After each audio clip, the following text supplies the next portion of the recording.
529 plans are a great way to save for your kids' college or your grandkids' college, even other educational expenses. However, if you pick the wrong state's 529 plan, you might be leaving thousands, even tens of thousands of dollars on the table. So I went through and ranked every 529 plan into different tiers, figuring out what's the very best plans for you to consider and what are the worst. Now, most people just default to their own states, and often that's not a bad idea because there are significant tax benefits amongst a lot of states on your state income taxes. However, if you're one of those C tier or F tier plans, even if you're getting tax benefits, you might need to consider if you might be better off with a different plan. You need to see how much you're actually benefiting versus how much your plan is costing. So I'm going to break down those tiers to you. We'll start with some of the worst, and then we'll save the best for last so you can get an idea if you do need to look at another states. And if you're in a state like me, Washington State, with no income tax, you definitely want to consider the best plans. There is no point in going with your own states unless it's amongst the best. Now, my name is Scott Caufield. I'm a CPA and CFA charter holder and the founder of Sophos Wealth Management. So what are some of the worst tier plans? My F tier, the Hall of Shame. This would be Texas, Alaska, Arkansas, Washington, D.C., Hawaii, Kentucky, Mississippi, Montana, North Dakota, South Dakota, and West Virginia. You know, if you look at these plans, they all have just really, my biggest bone to pick is they have really high expenses. On the lowest end, 0.3%. But some of them even start at 0.5, 0.6%. You know, you look at like Mississippi, they've got a plan fee of 0.6%. So you have to pay 60 basis points to the state before you're even paying the underlying expense ratios of whatever funds you pick. That is just not great. I mean, that is a really big administrative burden, while some of the best plans have very, very low or even zero burdens. As you can see from these plans, you're going to be paying very high expense ratios, just not worth it. Now, if you're getting a significant tax benefit, you know, it may be worth it, but you need to really evaluate whether your state is providing that and whether it's worthwhile. You know, if you're in a state like Texas, where there's no state income tax, why would you pay 0.34% plan fee when you can go to a better state? A similar consideration if you live in a C state. It's not as bad, but again, these are going to be higher expenses for the most part. And expenses for me was the primary driver of how I ranked these. By and large, the plans all look pretty similar. You're going to have a collection of funds that you can pick. You can either kind of DIY it by picking total stock market index funds, total international funds, bond funds, international bond funds, or you can kind of let them do it and pick a target date. It's almost the same amongst all the different plans. So frankly, I don't really see much of a difference in terms of their investment menu.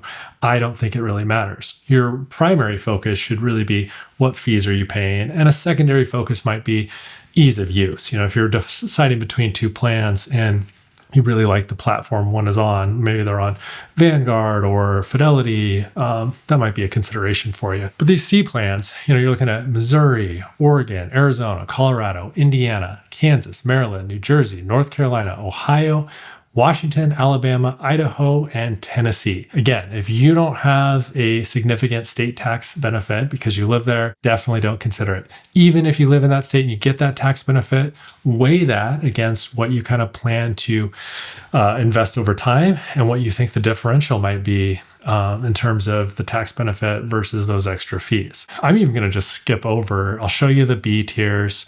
Those are all solid. Nothing really wrong with those. The A tier, though, these are plans that you're really going to want to start to consider. So Connecticut, Delaware, Louisiana, Massachusetts, Minnesota, New York, South Carolina, Wisconsin. You can see these states mostly have plan fees, you know, as low as 0.07% up to about 0.15%.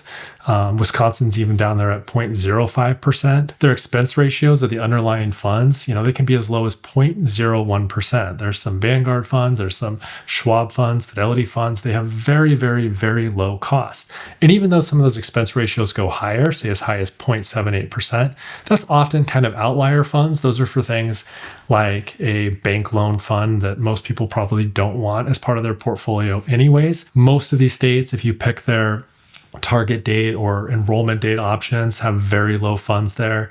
You know, these A tier ones are hard to go wrong with. And my S tier, the superior, the very, very best. S tier is what the kids say nowadays. I just don't think you can really go wrong with these. These are the lowest of the low fees. So we've got Florida, Georgia, Michigan, Utah, and California. Really like these plans, really super low fees. I mean, Florida has no plan fees, and they basically give you the direct expense ratios of the underlying fund.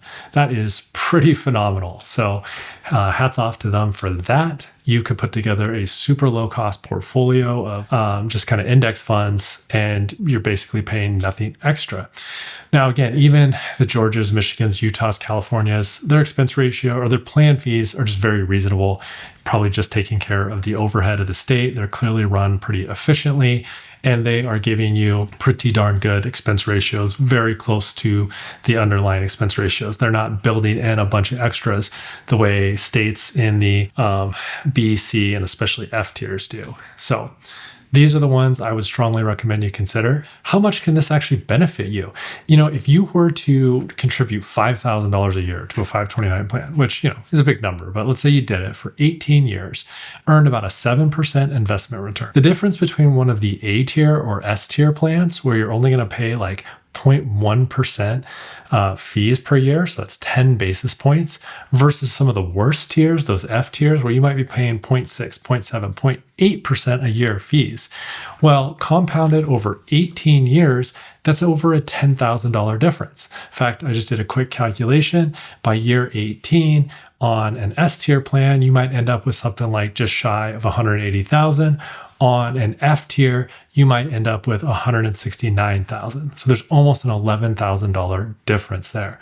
So picking the wrong plan can really add up over time. The power of compound interest. Find this interesting. Love to hear in the comments kind of what you think about the different state plans, what you're going with, and what you think is the best. Again, as a Washington State resident, I am not choosing Washington State's plan, nor do I advise clients to. I like to pick ones from the S tier or A tier that they are comfortable with, usually show them a couple different options.